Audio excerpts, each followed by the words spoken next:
Hello again, I'm Sam B. Hansen. I'm joined today once again by my partner Rioghnach Sachs, who's going to give a reading of Edgar Allan Poe's famous poem, The Raven. I'm also joined by a lovely raven here on the sofa today. Poe was a 19th century American writer and poet, and known mainly for his writing in the genres of mystery and the macabre. And The Raven was first published in January 1845 and was an instant success for Poe, and has been referenced ever since widely throughout popular culture.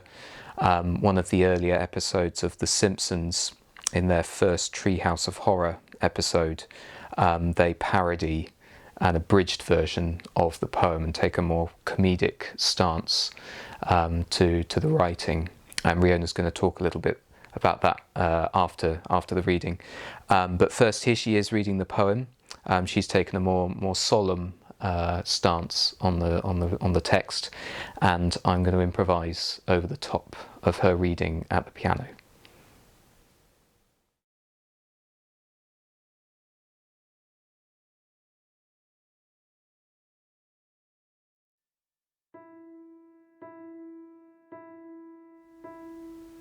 Once upon a midnight dreary, while I pondered, weak and weary, over many a quaint and curious volume of forgotten lore, while I nodded, nearly napping, suddenly there came a tapping, as of someone gently rapping at my chamber door.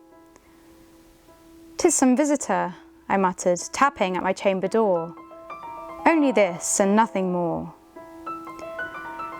Ah, distinctly I remember it was in the bleak December, and each separate dying ember wrought its ghost upon the floor. Eagerly I wished the morrow, vainly I'd sought to borrow from my books surcease of sorrow, sorrow for the lost Lenore, for the rare and radiant maiden whom the angels name Lenore, nameless here forevermore.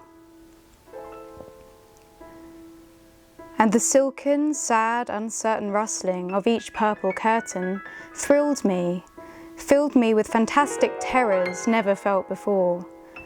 So that now, to still the beating of my heart, I stood repeating, "'Tis some visitor entreating entrance at my chamber door, some late visitor entreating entrance at my chamber door. This it is, and nothing more."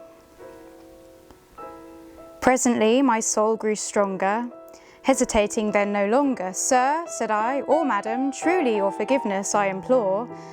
But the fact is, I was napping, and so gently you came rapping, and so faintly you came tapping at my chamber door, that I scarce was sure I heard you." Here I opened wide the door. Darkness there, and nothing more. Deep into that darkness peering, long I stood there wondering, fearing, doubting, dreaming dreams no mortal ever dared to dream before. But the silence was unbroken, and the stillness gave no token, and the only word there spoken was the whispered word, "Lenore?" This I whispered, and an echo murmured back the word, "Lenore?" Merely this, and nothing more. Back into the chamber turning, all my soul within me burning, soon again I heard a tapping, somewhat louder than before. "Surely," said I, "surely that is something at my window lattice. Let me see then what thereat is, and this mystery explore. Let my heart be still a moment, and this mystery explore. 'Tis the wind, and nothing more." Open here, I flung the shutter, when with many a flirt and flutter, in there stepped a stately raven of the saintly days of yore. Not the least obeisance made he, not a minute stopped or stayed he, but with mine of lord or lady perched above my chamber door, perched upon a bust of Pallas just above my chamber door, perched and sat, and nothing more.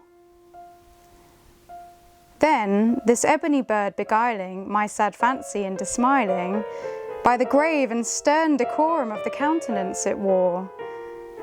Though thy crest be shorn and shaven, thou, I said, art sure no craven, ghastly grim and ancient raven wandering from the nightly shore. Tell me what thy lordly name is on the night's Plutonian shore. Quoth the raven, Nevermore. Much I marvelled this ungainly fowl to hear discourse so plainly, though its answer little meaning, little relevancy bore. For we cannot help agreeing that no living human being ever yet was blessed with seeing bird above his chamber door, bird or beast upon the sculptured bust above his chamber door, with such a name as Nevermore. But the raven, sitting lonely on the placid bust, spoke only that one word, as if his soul in that one word he did outpour. Nothing further than he uttered, not a feather then he fluttered, till I scarcely more than muttered, Other friends have flown before. On the morrow he will leave me, as my hopes have flown before. Then the bird said, Nevermore. Startled at the stillness broken by reply so aptly spoken, Doubtless, said I, what it utters is its only stock and store, caught from some unhappy master whom unmerciful disaster followed fast and followed faster till his songs one burden bore, till the dirges of his hope that melancholy burden bore, of never, nevermore. But the raven, still beguiling all my fancy into smiling, straight I wheeled a cushioned seat in front of bird and bust and door. Then, upon the velvet sinking, I betook myself to linking fancy unto fancy, thinking what this ominous bird of yore, what this grim, ungainly, ghastly, gaunt, and ominous bird of yore meant in croaking Nevermore. This I sat engaged in guessing, but no syllable expressing to the fowl whose fiery eyes now burned into my bosom's core. This and more I sat divining with my head at ease reclining on the cushion's velvet lining that the lamplight gloated o'er, but whose velvet violet lining with the lamplight gloating o'er she shall press, nevermore. Then we thought the air grew denser, perfumed from an unseen censer, swung by seraphim whose footfalls tinkled on the tufted floor. Wretch, I cried, thy God hath lent thee, by these angels he hath sent thee, respite, respite and nepenthe from thy memories of Lenore. Quaff, oh quaff this kind nepenthe and forget this lost Lenore.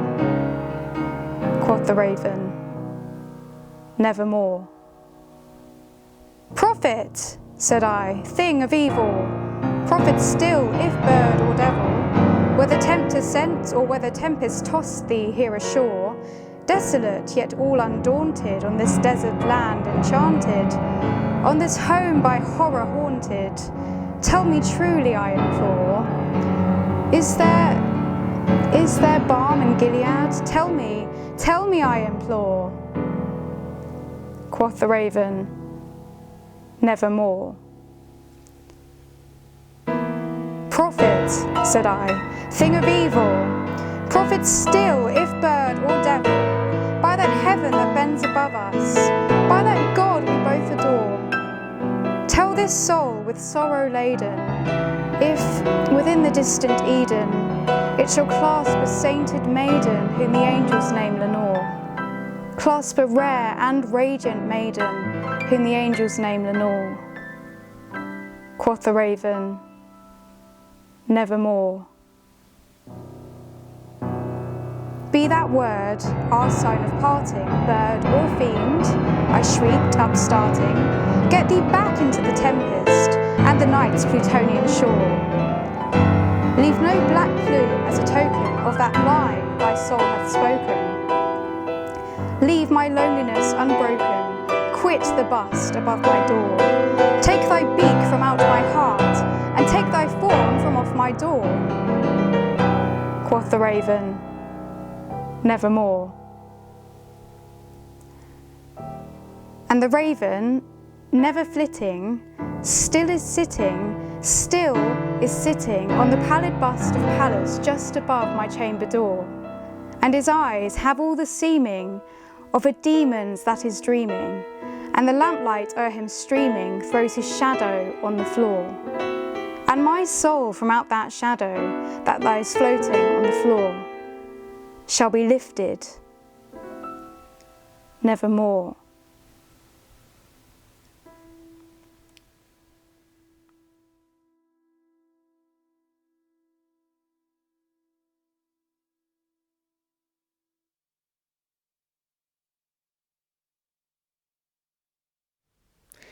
Edgar Allan Poe's The Raven. Hope you enjoyed that. I've got Rio here with me now. Thanks for your reading, Rio. That was really lovely reading. You had some insights into the relationship between the narrator and the raven. I wonder if you could tell us a little bit about that. Yeah, I think what's quite fun about this poem is that it's kind of up to the narrator how creepy the raven is, because at first the raven seems quite ridiculous. He comes in with many a flirt and flutter, not the least obeisance made he, but with mine of lord or lady perched above my chamber door. The raven displays simultaneously bird-like qualities and human-like qualities in a way that seems quite ridiculous. And the narrator himself recognises this and says, "This ebony bird beguiling my sad fancy into smiling." So there's an extent to which the narrator could be finding the raven funny, and to which we can find the raven quite funny. But then it turns creepy when the narrator... with the choice of questions that the narrator starts to ask. So he starts asking more spiritual questions about Gilead and about whether he'll be reunited with Lenore in Eden. And so he treats the bird like a prophet. So he says, what is it? Prophet still, if bird or devil. So the bird is retaining... the raven is retaining his bird-like and anthropomorphic qualities, but this time in a way that's way more sinister. So the creepiness hinges entirely on the narrator's approach to the raven. And that's an interesting ambiguity between humour and between terror.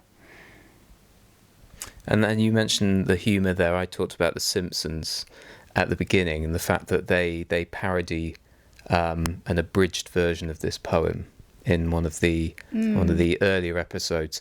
Do you there's just one example of a parody of this poem ever since it was published in 1845.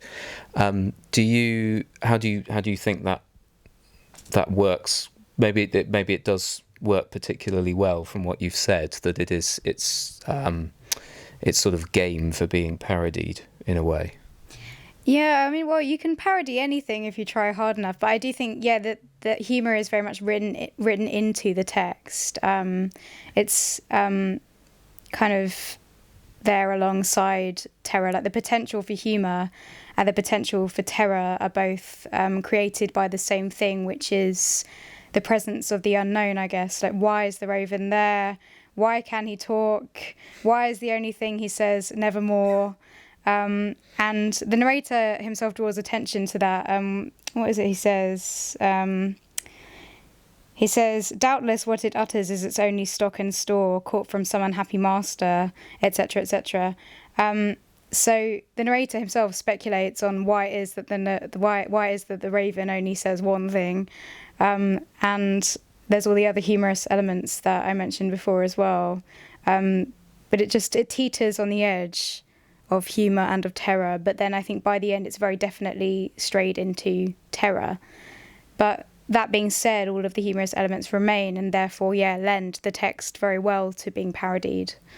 So you can parody anything, but this text does lend itself very well to being parodied. And the other thing is the rhyme scheme as well. It's such a unique rhyme scheme, the trochaic octameter, I think it's called. There's so many rhymes and so many internal rhymes and such a meandering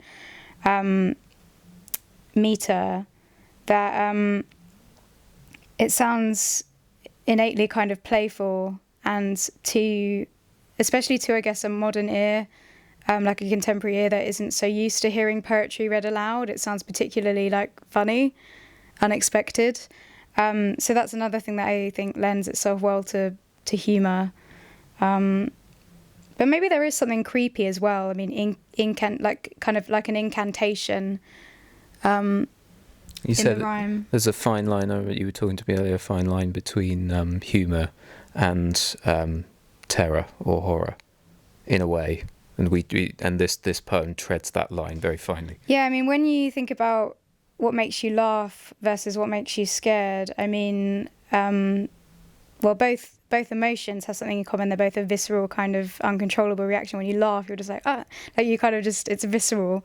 But they're both created by a similar thing, which is something that is out of the ordinary or something that's unexpected. And I think this poem definitely gives you something unexpected, and it's up to us whether we respond with humour, with terror, or with a mix of both. Yeah. Well, thank you so much for your insights after your excellent reading. I had lots of fun playing over the top of it as well. After your reading, I was watching the video and listening to what Rioghnach was doing and trying to respond, as you heard just now. So thank you for your part in this video. Rioghnach, next 2 Fridays, which will be the 6th and 13th of November 2020, I'll be playing my way through the whole of the first book of Debussy's Preludes. There are over 2 videos. There are 12 preludes in the book. I'm going to play the first 5 next week and the other 7 the week after that, and there's a reason for the uneven split, which I will explain next time. But for now, that's it from us for today. Thanks for watching, and see you next time.